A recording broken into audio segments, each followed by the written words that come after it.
अगला सवाल ये है कि गुरुदेव, ये साधना के साथ में आसन प्राणायाम करना कितना आवश्यक है और कितना करना चाहिए? और उसके अलावा एक छोटा सा सवाल है, आसन और प्राणायाम करते हुए आप कुछ ऐसे बताना चाहेंगे कि कैसे करना चाहिए, उसमें क्या क्या चीज़ होती है? हमारे रोज़मर्रा के दैनिक जीवन में आसन प्राणायाम अति अनिवार्य अंग है। सभी प्रकार के एक्सरसाइज वगैरह फिजिकल जो जितने भी प्रक्रियाएं हैं, व्यायाम वगैरह, उन सब में सर्वश्रेष्ठ आसन प्राणायाम है। और उसमें भी जब ध्यान साधना के लिए तो आसन प्राणायाम तो बहुत अनिवार्य है, एकदम जरूरी है। आसन प्राणायाम करने से नाड़ी शुद्ध हो जाता है, मन शुद्ध हो जाता है, मन स्थिर हो जाता है, प्राण ऊर्ध्वगामी हो जाता है, शरीर स्वस्थ हो जाता है। इसीलिए स्वस्थ रहने के लिए भी आसन प्राणायाम करना चाहिए। और आसन प्राणायाम करने से मन शीतल शांत हो जाता है।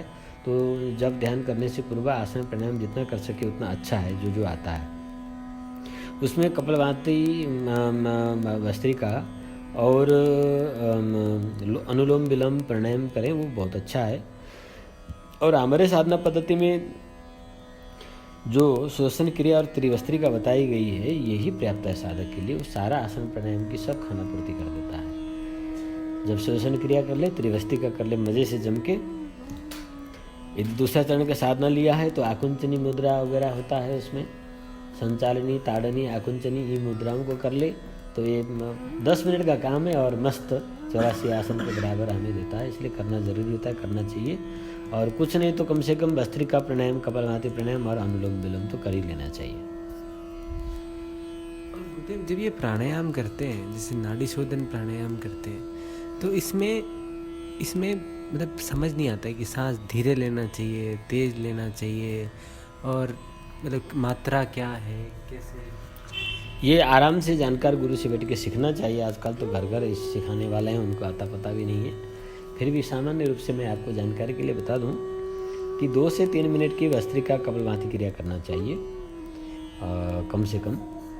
और अनुलोम विलोम जो है, एक नाक से सांस जब तक खींच सकते हैं भीतर आराम से खींचिए और उसी गति से आराम से बाहर पूरे शरीर से निकाल दें। जहाँ से खींचेंगे उसके विपरीत से निकालें, और फिर विपरीत से खींचे और विपरीत से निकालें। तो ये इस प्रकार से करते जाएं। फिर उसके बाद 16, 32, 64 16 बार राम राम कहते हुए सांस को भीतर चढ़ा लें और दोनों नाक के छिद्र आंख बंद करके कमर सीधा करके रोके रहें। फिर 64 बार तक राम राम करने तक रोकें और 32 बार राम राम करने में फिर आराम से सारा निकाल दें।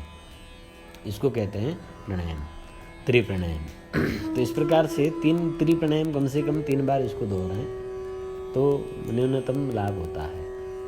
बाकी समय अनुसार, सामर्थ्य अनुसार जितना भी करें। इसको विस्तार में जब प्रयोगात्मक क्लास होगा उसमें समझाएंगे। जी गुरुदेव।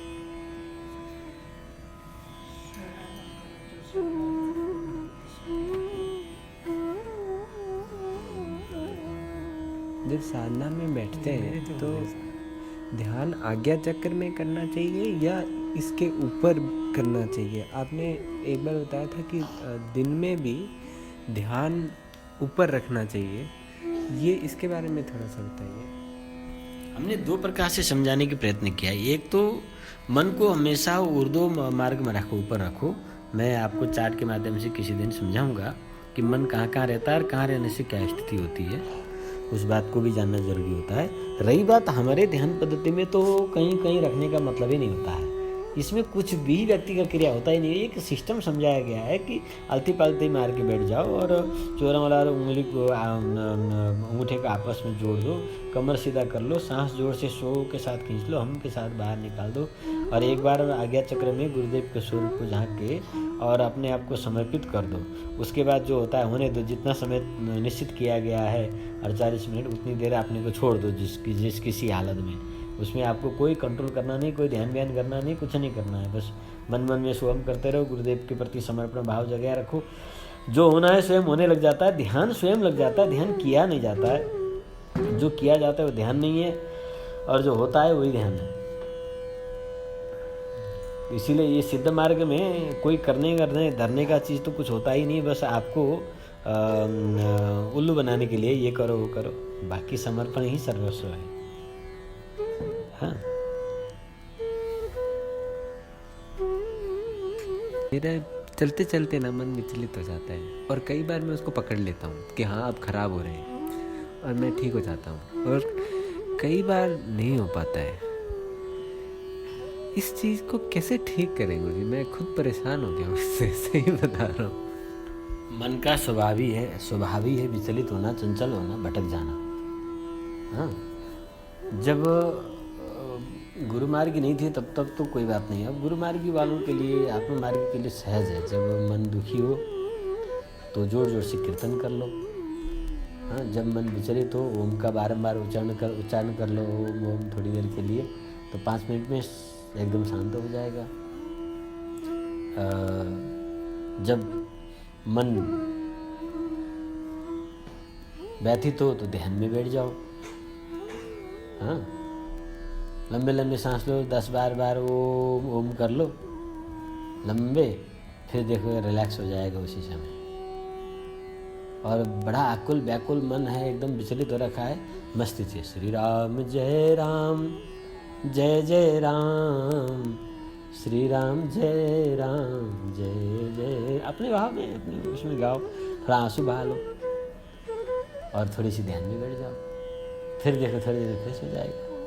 थोड़ी देर के लिए मन का काम में भटकता रहता है, इसीलिए उसको आश्रय देना चाहिए। बस राम ध्यान, राम जप, राम ओम सुमिरन इसमें लगा दो, ठीक हो जाएगा। इसलिए तो होता है कि ये सब करने को मन नहीं होता थोड़ा गीत गा लो, डांस कर लो, टीवी खोलो, कुछ भी वो गीत गाओ, सो जाओ, कोई मन नहीं करता है। सो जाना चाहिए। गुरुदेव जैसे दिन अगर हेक्टिक चल रहा है और रात को भाई अपना नियम है कि 2 बार साधना करना है, 2 टाइम, तो शाम को बैठ के साधना करे। कई बार हो पाता है, कई बार नहीं हो पाता है। और कहीं जाते हैं तो लोग बहुत ऐसे बोलते हैं कि ये खा लो, ये कर लो, ऐसे रहो। उसमें कई बार वो चीज़ें कन्फ्लिक्टिंग लगती हैं। तो इन कन्फ्लिक्टिंग चीज़ों के लिए क्या एटीट्यूड होना चाहिए? और ये जो शरीर को स्ट्रेच करते हैं, ये मॉडरेशन में होना चाहिए या जितना स्ट्रेच हो सके उतना करना चाहिए, कोई ख़ास बात नहीं है? देश काल और समय परिस्थिति के हिसाब हमें चलना चाहिए। कहाँ कैसा स्थिति है उसी हिसाब से चलना चाहिए। समय अनुसार हम अपने को मैच बना के चलें तो सुविधा हो जाता है। हम एक ही रूल को लेके ऐंठ के बैठ जाएं तो फिर उससे तो एक्टिंग तो हो ही जाता है। हाँ, समस्या तो उत्पन्न हो ही जाता है, दूसरे की भी होता है, खुद को भी हो जाता है। तो सबसे पहले तो ये ध्यान रखना है हमें कि हमारे साधना पद्धति बहुत सरल है। वो आप गाड़ी में बैठे बैठे गाड़ी चलाते चलाते भी हो जाता है। पर एक मज़ेदार बात जो सबके अनुभव में आया है कि दिन भर काम करके ऑफिस से लौटो, फटाक से सावर ले लो और लूज कपड़ा, धोती वगैरह, चादर शॉल ओढ़ के भले 10 मिनट के लिए बैठ जाओ, मस्त फ्रेश हो जाता है आदमी, एकदम ताज़ा दिमाग, सब शरीर फ्रेश हो जाता है, सारी थकान उतर जाती है। एक हैबिट ये बन जाए जीवन में तो वो कहीं भी करने लग जाएगा। इधर उधर यात्रा उतरा जाने में आप अपने लोगों में, कुल कुटुंबों में जाने पर भी वहाँ पर एक अपनी पहचान बना लेनी चाहिए। उसमें क्या है, लोग उसी प्रकार से अपने को पहचाने, एक अपना अलग नाम हो। जब हम अपने स्वभाव से मस्त हो जाते हैं तो 2-4 दिन आपको थोड़ा सा होगा कि 2-4 बार होगा, उसके बाद तो कहने लगेंगे भाई, जब टेबल में बैठ के सबके साथ आप खाने बैठोगे तो आपका प्लेट में अलग माल आ जाएगा, भाई ये तो खाता नहीं, इसको जो है, हाँ, उसके जगह रम के जगह लिम्का लेके रख दो, हाँ, जूस लेके रख दो, कप वैसे ही देखा रख देंगे, चेस करके वहाँ टच भी करा लो, हाँ, और हल्ला भी मचा लो, पी भी लो, पानी ही डाल के पी लो। अभी हम लोग गए थे चाइना में, क्या हुआ, एक मिनिस्टर के घर डिनर में निमंत्रण था, गए तो क्या कहें, वो आपको कह नहीं सकता, सब जीव जंतु से टेबल सजी हुई थी। तो सबसे महंगी 60,000 70,000 60-70 लाख लीटर की महंगी विस्की रखी हुई थी, इतनी छोटी सी कुप्पी था। अब वहाँ कहने लगे पानी डाल के गोस्वामी जी पकड़ो और आप थोड़ा सा यूँ कर लो।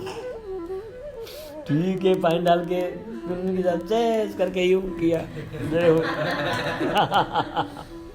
तो थोड़ी देर हंसी भी हम सबको बाहर निकल के। तो रंगत के संगत ठीक है, समय अनुसार थोड़ा बहुत मनोरंजन कर लो, पर खुद को थोड़ा बचा के करो और अपनी पहचान उसी में बना लो। एक अपनी पर्सनालिटी उसी के अंदर से डेवलप कर लो, ताकि लोग तुम जाओ तो तुम्हारी एक्स्ट्रा व्यवस्था में लग जाएं। वो मज़ेदार काम होता है। वो क्या मतलब होता है सबके लिए एक ही किस्म का हो, तो वो क्या पहचान है एक्स्ट्रा पर। ससुराल जाओ तो ससुराल वाले कहे भाई दामाद जी आ रहे हैं, उनको ये नहीं चलेगा वो नहीं चलेगा, पहले सास का हेडक बन जाओ। शादियों की सास की दामादों की जो है साले की हेडक बन जाओ कि भाई उसके लिए ये तैयारी करना है। तो कौन आ रहा है ऐसा, इसको क्यों, अरे दामाद जी आ रहे हैं, वो ये नहीं खाते वो नहीं खाते, उनके लिए आ रहे। अब आपकी नया एक पहचान बन जाएगा। अरे नया पहचान बन जाएगा, उसकी एक अपनी पर्सनैलिटी होती है, उसकी एक मज़ेदार होता है। हर चीज़ में एंजॉय ले लो, क्या है। ठीक है गुरुदेव। अच्छी है, कुल मिला के। और क्या, चाहे कैसे कर लो।